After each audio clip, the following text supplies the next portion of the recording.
Hello everyone, my name is Robin, and recently there's been this misconception that the two Justice League movies that Rooster Teeth Animation has made have somehow taken resources away from Volume 9 or Volume 10, that if only they didn't make those movies, they would have the money to continue the show proper, or perhaps Volume 9 wouldn't have suffered the budget cuts that it did, as I've covered in previous videos. And so I'm making this video just to sort of recap the news that has been shared that basically points to the fact that that is a baseless claim to make, that the two Justice League movies in no way took money away from Volume 9. Kerry Shawcross had put together a Twitter thread about how exactly this is baseless. He goes through the whole thing. So he says, "Hey y'all, I wanted to give some clarity to something. There is a thought out there that the two Justice League movies we did took away funding from the main series as a whole, that if we hadn't done those movies, we could have put that money towards Volume 9 or even Volume 10. That is not true. Volume 9 was funded internally. The two crossover movies were funded by Warner Brothers. Any cuts we had to do to Volume 9 were because of that show's budget and had nothing to do with the movies, because again, the funding came from two separate places. It's just the nature of production, especially for a volume that was greenlit pre-pandemic." He continues, "We did those movies to ensure another 6 months to 1.5 years of guaranteed work for our crew, in addition to having the chance to work with iconic characters, give our crew experience working on a feature-length project, and introduce RWBY to a new audience. I hope that clears things up a bit. I understand that things might not always make sense from the other side, but please know that the Justice League movies did not cut into any actual resources for the series itself." He ends with, "Thanks for reading. We hope you are all as excited for the new Justice League and RWBY crossover movie as we are. It's a ton of fun and a lot of hard work went into it." This was tweeted about a week before the second Justice League crossover movie with RWBY was released digitally, which was on October 17th. This thread was on October 10th.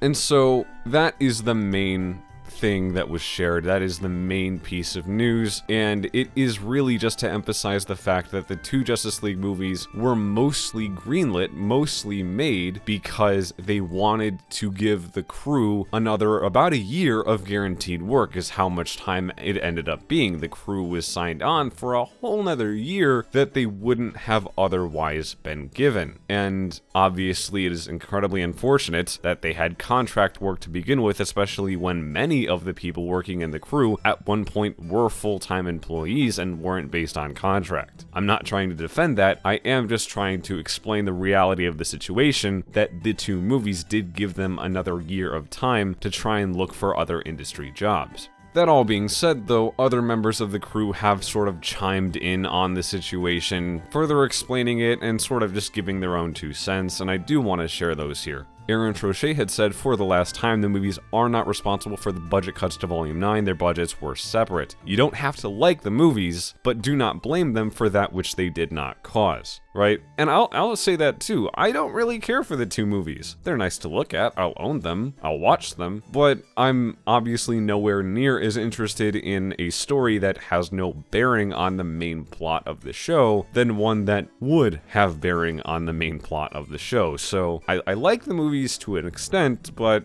I mean, I can't really say more about them than the fact that they exist. Jen Tidwell, who is a member of the crew who does still work at Rooster Teeth, said, "Everything Kerry said in this thread is, of course, true. I don't speak for production rumors often because I am 1, nobody, and 2, still work for Rooster Teeth. But this has been an incredibly frustrating narrative that people seem to insist on perpetuating."